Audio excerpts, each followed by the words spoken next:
Lagos Traffic Radio 96.1 FM. All right, so we set for the conversation, but before then, quickly, let's take you through the roads to let you know what's going on. Situation report from Igondo axis. I can tell you, traffic from the roundabout there inwards Igondo still very much in good shape for now, and from Igondo connecting Akeson and areas like Iyanoba, all looking pretty good.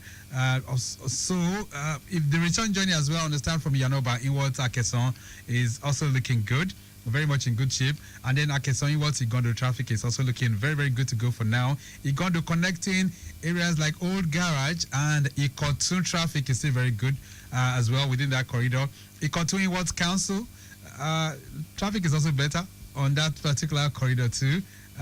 On top of, they are very much on top of all issues on ground in case of any eventuality within that end. All right, so we're tracking all of this.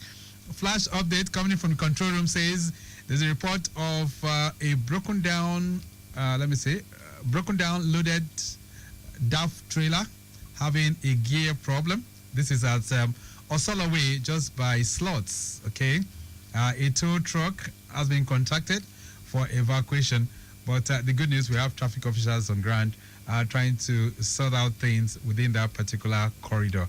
Let me see if I can save you more. Within the Ekpe end, I understand it's very good movement from Eleko Junction down to Igondo. Bogije as well is looking good. Awoyaya and areas like Abijo, ShopRite, all looking pretty good at this time. ShopRite down to Gidon and areas like Jonath, talking about the bridge there. Lukonla as well as LBS and Alasia General Paint up to the construction site is all moving very, very fast at this time too. And then from Lekki Gardens Phase 2 down to that's areas like HFP, right? The East Line Shopping Center and Abraham Adesoya, both in and out of Oyingbo Road up to underneath the Jubilee Bridge at Aja. It's also looking pretty good to go at the moment. All right, so we're tracking all those areas, and we'll serving you more L-pins as they come in from time to time.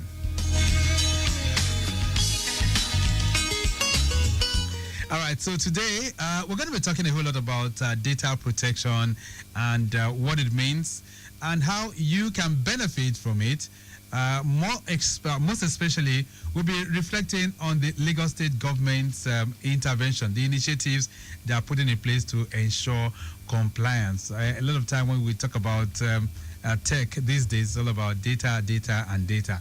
Joining me on the program this morning, I have Kehinde Ibrahim, who is the Head Enterprise Architecture and Data Protection Unit for the Lagos State Ministry of Innovation, Science and Technology.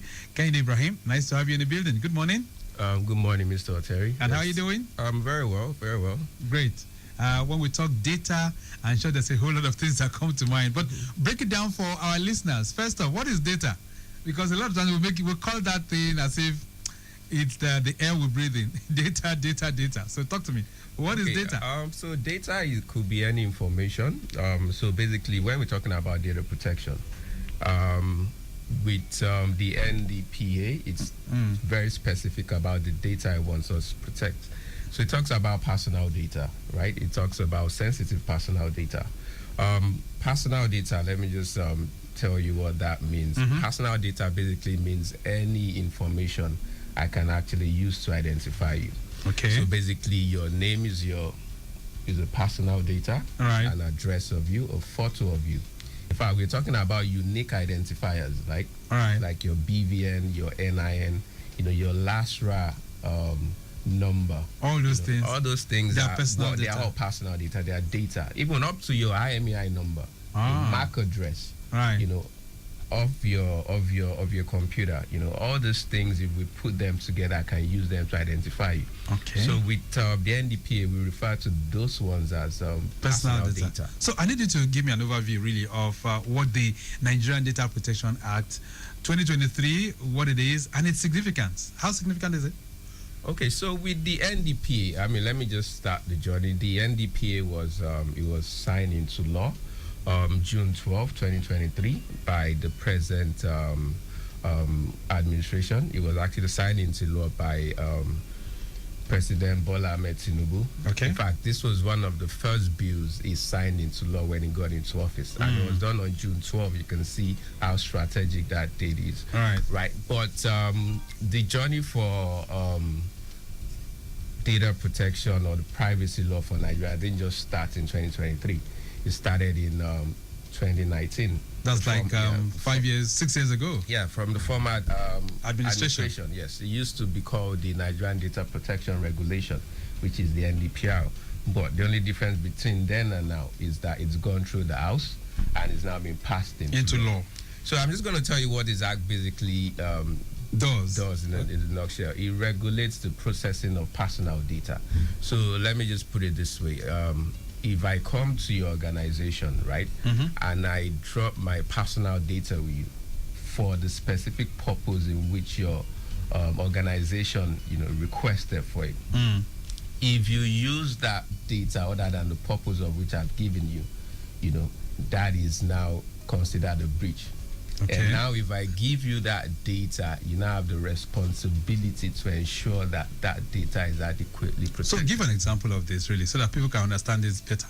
Okay, so for example, let's say I go to LRS, okay. LRS, right? All right. LRS, they collect my data for tax purposes, right? So I only expect them to use it for tax purposes. But let's say I get a call from maybe an organization that probably sells land or give out loans, and they say, Mr. Ibrahim, they're trying to market something to me. you. And I do my investigations and I find out that where did you get my number from? And they say it's from LRS. That means they've now used my data other than the purpose of which I've given them. So that constitutes a breach. That is a breach. Wow. That is what the Act now deems as a breach. All right, so let's talk about some key principles now and objective of this Nigerian Data Protection Act. What are some of the key objectives there? So part of the objectives that they've talked about is it's, like I said, to regulate the processing of personal data in Nigeria. That's one of the objectives. Another one is to promote data processing activities, right? To make sure that you guarantee the privacy of your data subject.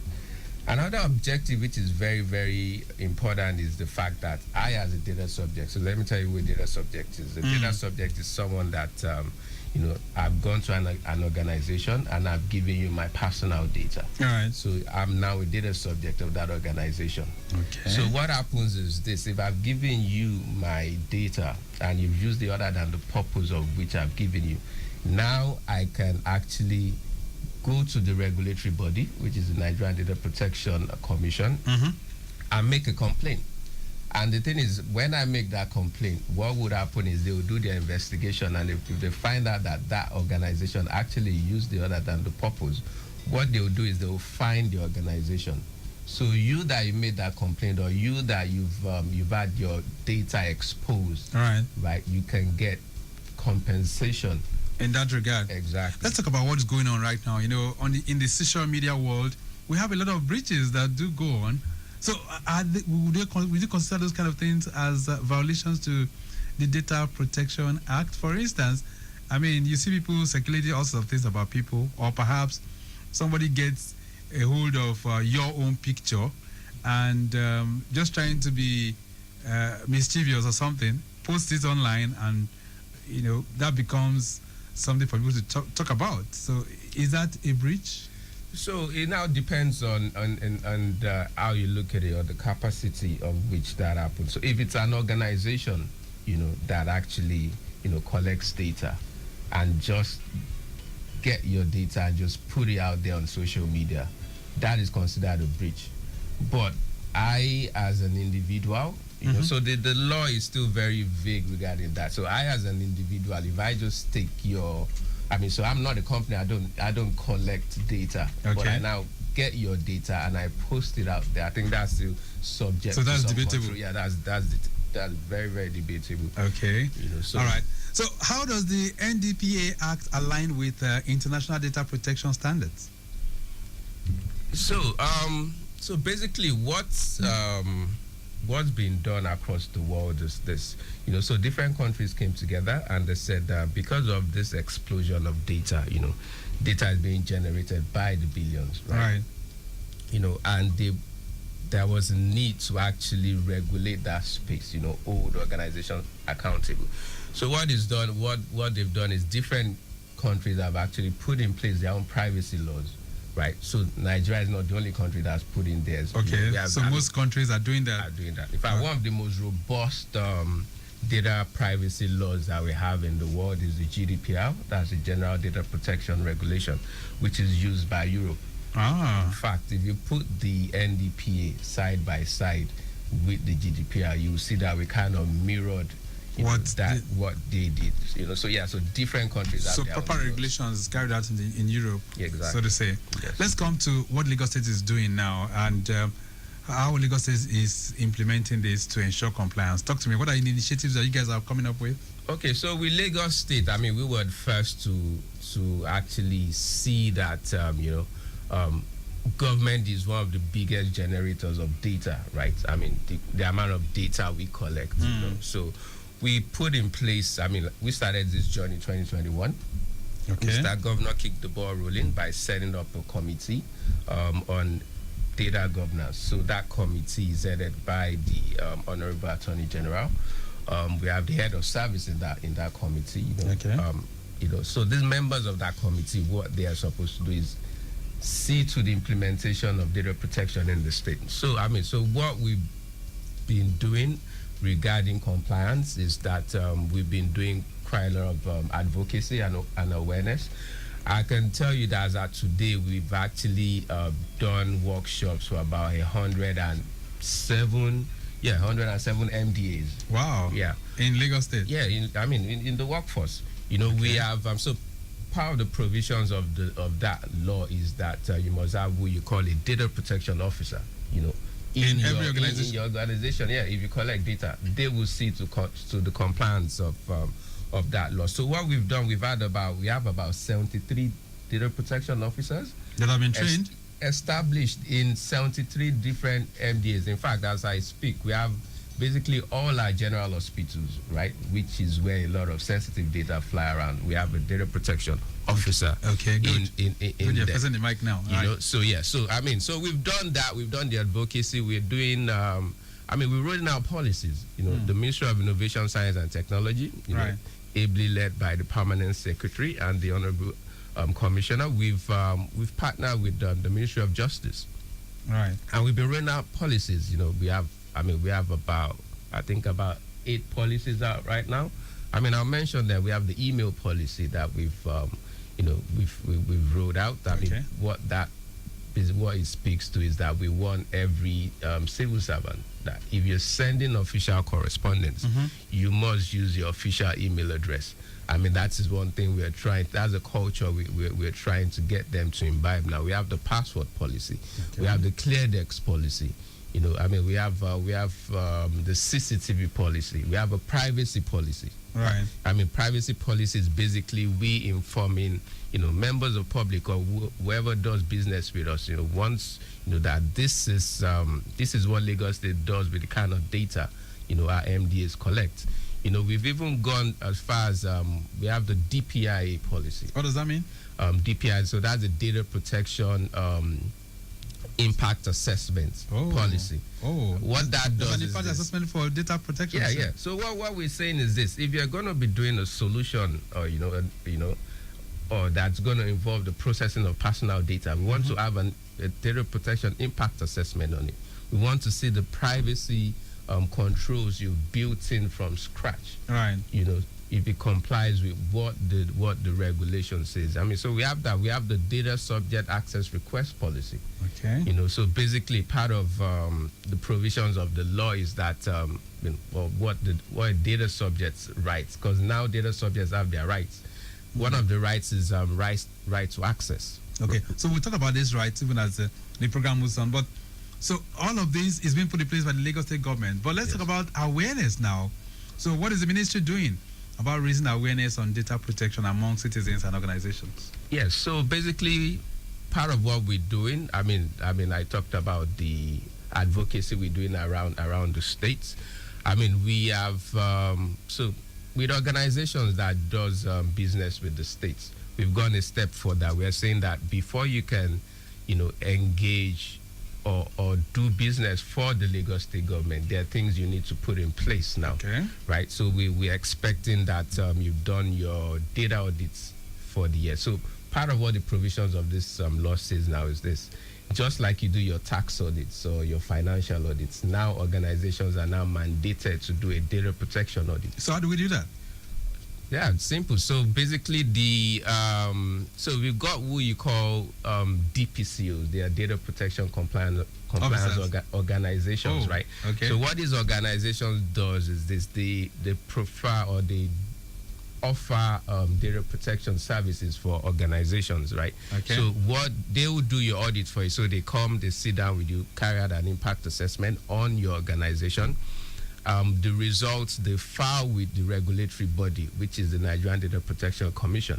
All right. And what that commission does is they issue that organization with what you call a compliance badge, right? So we expect every organization that does business with the state to have their compliance badge. From the Data Protection Commission? Exactly. But I thought you guys are supposed to be overseeing that. So why do we need to go to? So we only have a regulatory body that governs data protection for Nigeria. So basically, It has not been domesticated. It's not be. Yeah, we're working towards that. Lagos State. We don't wait. We're already towing that line of seeing if we can domesticate it. There's still this argument if the states have the exclusive right to actually to do that. But yeah, we are working towards that. We're working towards that. All right, let's talk about what you guys are doing to support organizations for developing data protection. So how far have you gone? Of course, you said over 73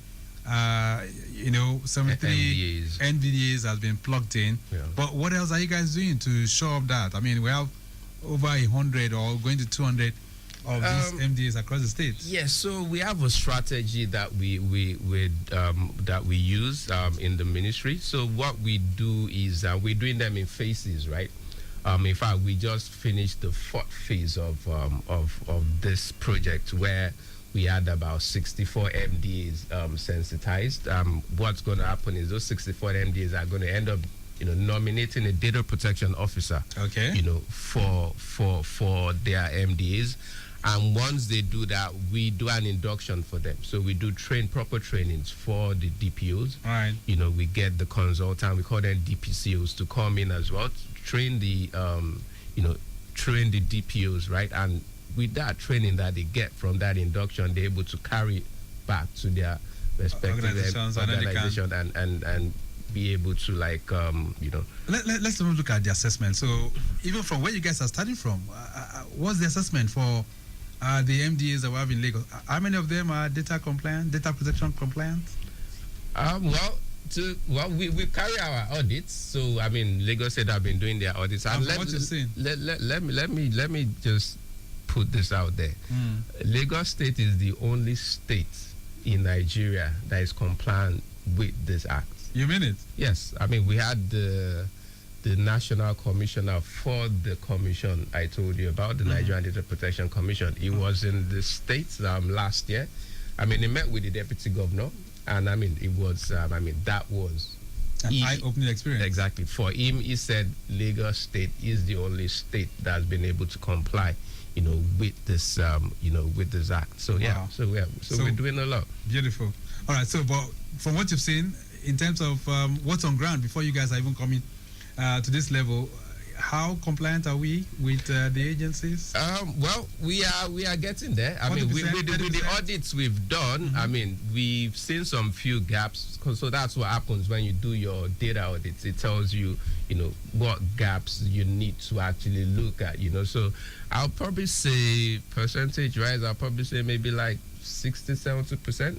We're not there yet. I mean, we can't say that all our data or all our MDAs are properly have their data secured and everything. But I mean, like I said, the policies we're putting out there, the advocacy, it's all. I mean, we will get to 100%. All right, then Lagos Traffic Radio 96.1 FM, Nigerian Data Protection Act NDPA 2023, and Lagos State government's initiatives to ensure compliance is our focus this morning. And my guest, Kehinde Ibrahim, who is a head enterprise, architecture, and data protection unit for the Lagos State Ministry of Innovation, Science, and Technology, is our guest on the program. I'm sure most of you will have one or two questions for him. But before then, let me finish my own rant as well.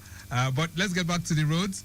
Yes, if you are on the road right now, from the live cameras, we can tell you, navigating through Alakbore, we have some queues there around the filling station, but not really affecting the flow of traffic. It's well streamlined at that particular location, so it's still looking good for now.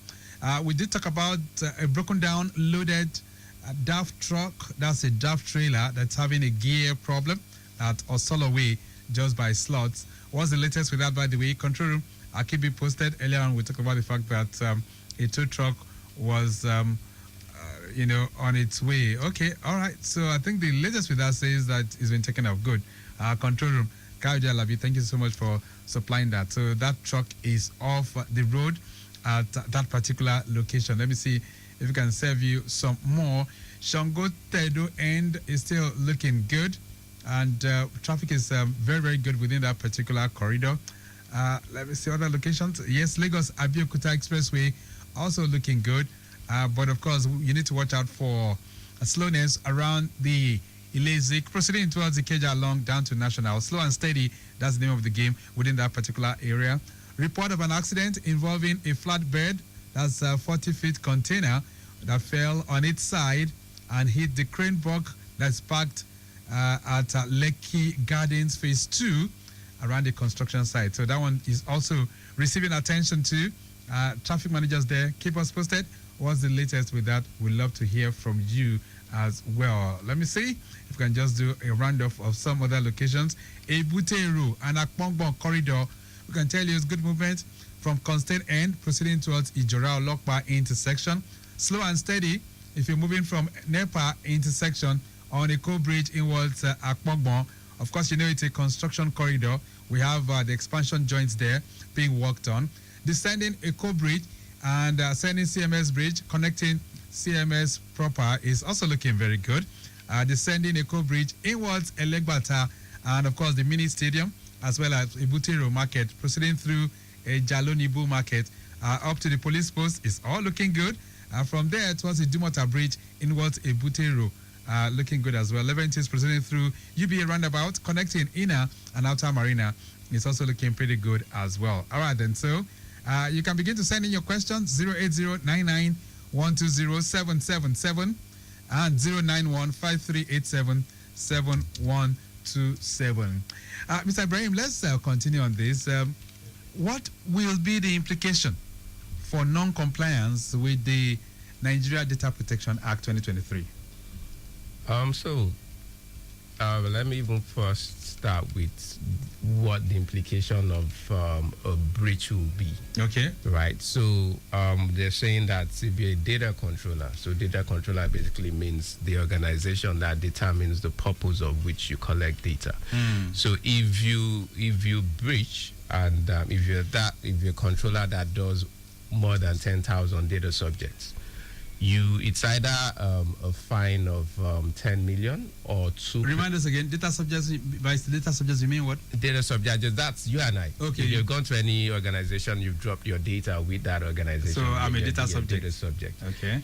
So yes, so basically it's the fine is it's either 2% of your preceding year's annual gross revenue. Wow. 2%. Or 10 million, whichever is greater. Wow. That's huge. Exactly. And if you're a data controller that does less than 10,000 data subjects, it's 1% of your annual gross revenue, or 2 million. So you can see that for organizations like us. All right, let's take this call. Hello there. Good morning. Good morning, Mr. Victor, and the guest. Good morning, sir. Andrew. Yeah, my name is Andrew. Please, a quick one like what you just said now, with what I've listened to before. Vis-a-vis, this thing has been happening, and I believe it's still happening. Now, MTN, what is it called? Airtel, Etisalat, Globacom. We register. When we register, we just see people using our data to send us messages. And we don't give, maybe Mr. Victor now wants to send message to me, how did he get my information? And two, how did Mr. Edmund get my information to send another message to me? Oh, you cannot call them. They now say, oh, they had it. They are using it to do survey. They are using it to do this. What implication has that got? Because all these people, we register, we go SIM card registration, update your SIM card KYC. We go to most of these places. We put our data there. When we put it there, even in all these communication companies, and people get our data there to even do, vote for Labour Party, vote for APC, vote for PDP. How do they get our numbers, all those political parties too, and so on? Okay, all right. I rest my case. Thank you. Good morning. Thank you so much for your question. I hope you get what he's trying to say, Brian. Yes, I do. So will that amount to a breach? I mean, all those telecoms, all those sending people. So the thing is this: for them to give out your information, right, they will have needed consent from you, right? So what these companies do, they are now very smart because of all these privacy laws. Okay. If you probably lose your SIM card and you go to any of the networks, right, there's this form they give you that has all these data sets. You put all your information on it. But you now see that they put a consent statement there that says they might share your data with any third party. They write it there. Yeah, so you now sign. A lot of us don't read it. Can I reject? So that's the thing, right? You should be able to reject. It's just like you go online, you go to some website, right? There's some website you go to, then the cookie consent comes in. All right. Cookie consent is basically they trying to get your consent because they might probably target you for marketing. Right. There's sometimes that if you don't accept, you can't get. You can't proceed. Exactly. So would that not be arm twisting? It is arm twisting because you should be able to freely give your consent, just like you can freely. Face the microphone very well. Yes. Just like you can freely withdraw that consent. Okay. So I know the regulatory body is looking into that as well. And but that gentleman he made a comment that he doesn't know where they get this data from. But what I would say is even yourself, what are you doing or what things are you putting in place to ensure that your data is not just out there? Is there a way I can protect myself from data breach? Is there a way you can protect yourself? Right.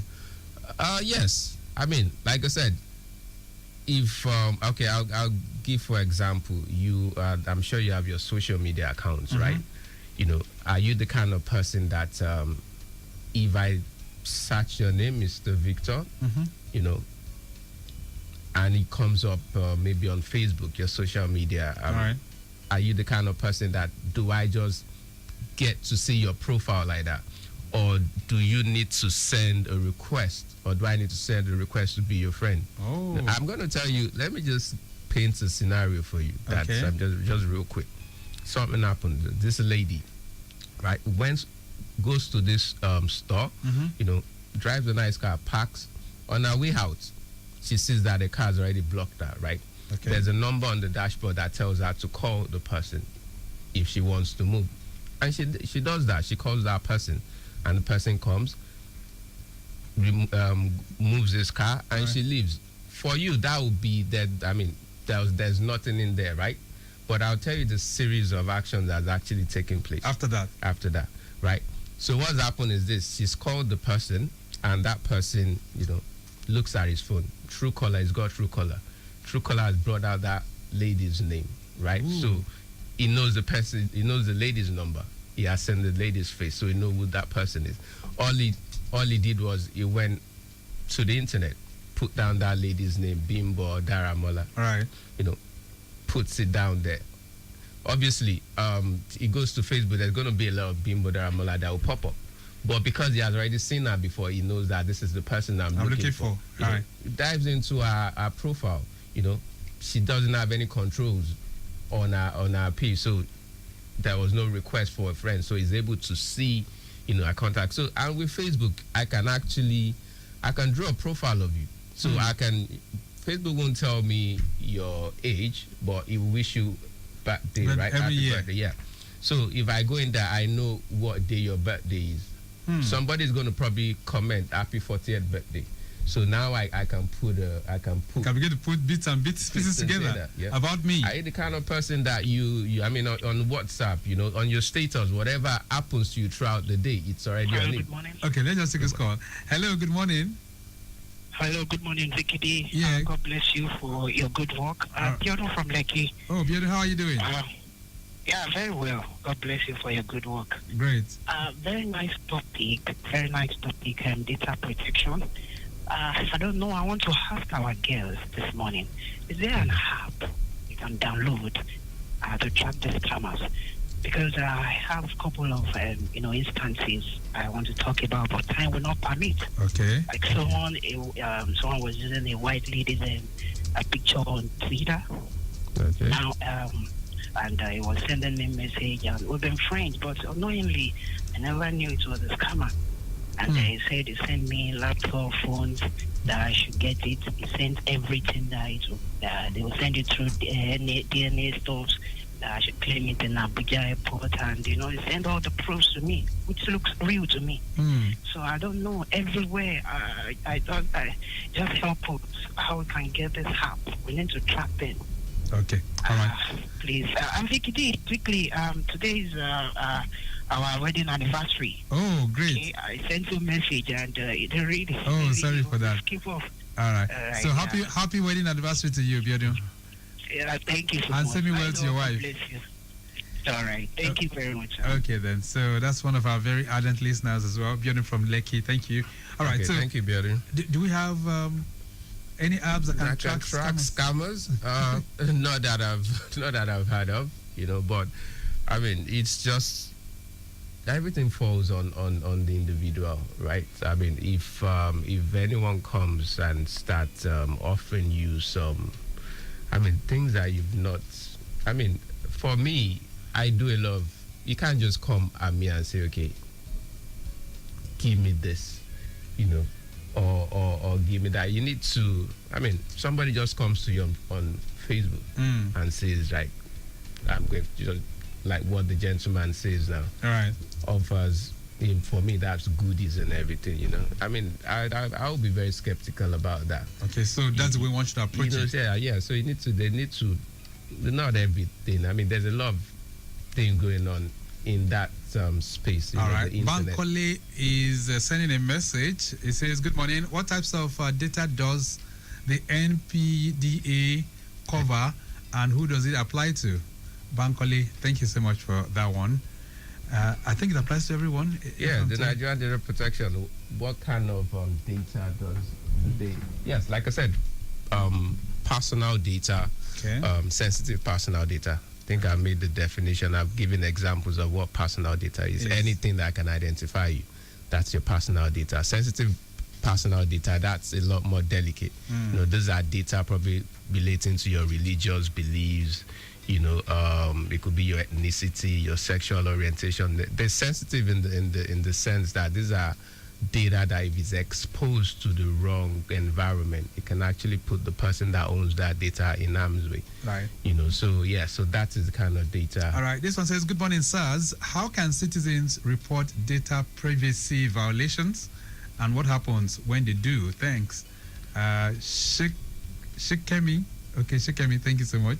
Okay, Shikemi. So to report, like I said, it's the Nigerian Data Protection Commission is the regulatory body for implementing this act. So I mean, they got their social media handles. I'm just Google the NDPC. I know they're on various platforms, social media platforms. They have a website that you can actually lodge a complaint if you have one. Okay, all right then. This one says, good morning. How does the government handle data breaches, especially in public institutions? Jamiu Balogun is sending that one in. Thank you so much, Jamiu. Okay, Jamiu. So regarding data breach, I mean, the act is actually very, very specific when it comes to handling it. So if a breach happens, right, let's say it happened on a website, there are steps you have to take, so the act actually, tells you what to do. So in event, or let's say it happened on a website, what you do is you look for the medium where that breach happened, which is the website, you bring that medium down. right? Once you bring it that, you need to find out how many people were affected by that breach. So even if it's 10,000 people that were affected, you need to actually contact them one by one to let them know that their data has probably been exposed. Right. And once you do that, you need to now go and report to the regulatory body, and all this needs to be done within 72 hours. All right, so let's bring it to broader perspective now, Kehinde Ibrahim. How will that's the NDPA 2023, how will that act impact businesses? Those ones that are operating in Lagos State, for instance, particularly the small and medium-scale enterprises? Well, how will it impact it? I would say that for me, this act is a very positive development, because the thing is this: quite a lot of organizations collect data. I mean, from banks to churches. What this act will do is it will make them responsible for the data they collect. By the time they know the consequences of what a breach will do to their company, I think it's going to be a win-win for us data subject, because now the onus now is on them to ensure that the data is protected. Let's take this call. Hello there. Good morning. Yeah, Andrew on the line. Thank you, Mr. Ibrahim. Thank you, sir. Now, you did a loose data analysis there scenario of somebody packed to do this and so on. From there, they get information. Yes. Even apart from that, from Truecaller, people can just use number to get people and so on. Right. You know how to share information. Now, information security. What's up? Yeah. They just introduced something about almost 2 years ago. So I saw you started seeing it around 2022 late. AI is there. That's another thing I think people should be skeptical and wary of. Definitely. Putting questions, asking questions, telling AI about yourself, and by the time they go, people get your information there and many other things. And two, the banks, when they ask for the BVN, those papers, I've seen them buying granite, buying bully, and akara, all those things. They use them to buy. I don't know what the banks do about those things. Information security are in banks. Okay. People do information security. And I don't know how these things get to the people. Thank you very much. All right, thank you so much. So, are these things that people should watch out for, Ibrahim?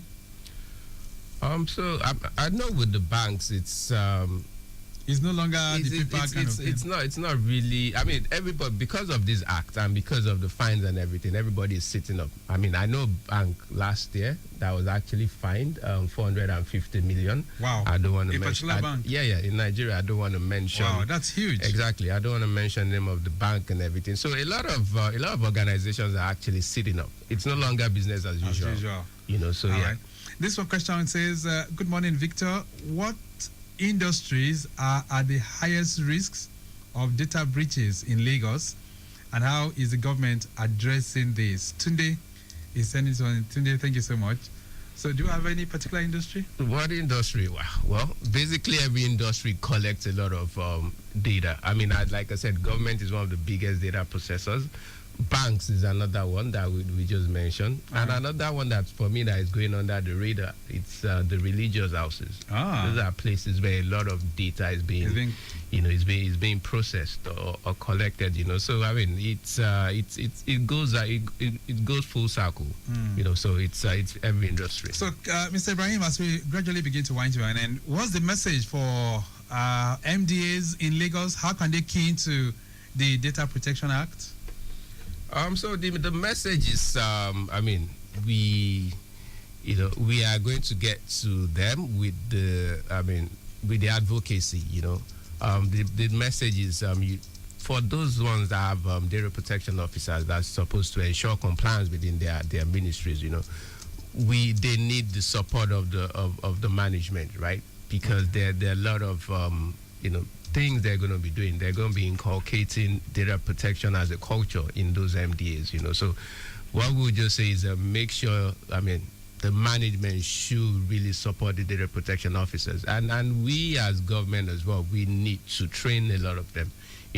Certifications now the regulatory body has actually domesticated data privacy certification in the country.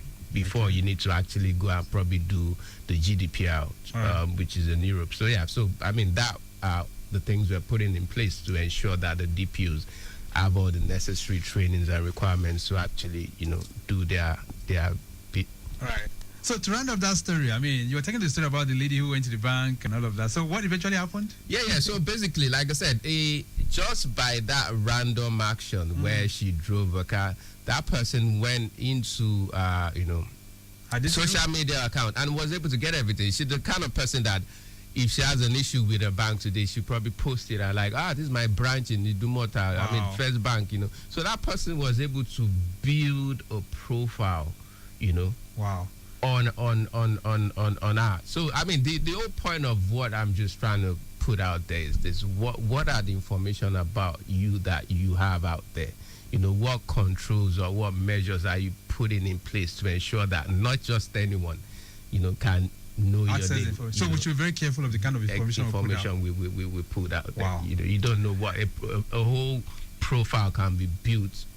And you will think that, I probably went somewhere and I dropped this data there, not knowing that you have not put in the right measures or privacy controls around your accounts out there. We'll leave it at that for now. It's nice having you in the building. Thank you so much for being here this morning. Thank you very much, Mr. Victor. At least it's my first time in a radio station, so I've actually chalked up one of my one of the items on my bucket list. So, yeah, thank you very much. Which is good. Nice having you in the building. Thank you so much for being here. Thank you very much. All right, so we'll be able to reflect on Nigeria Data Protection Act 2023 and, of course, the Lagos State Government initiative in ensuring compliance. And my guest this morning, Kende Ibrahim, is Head Enterprise Architecture and Data Protection Unit for the Lagos State Ministry of Innovation, Science and Technology. We have to go. The program has been produced by Mike James. I say a big thank you to Remy Aluko of our social media unit. Same for Kwayemi Shodunke. Our executive producer is Tayo Akonle. My name is Victor Oteri. Have a great day. Bye.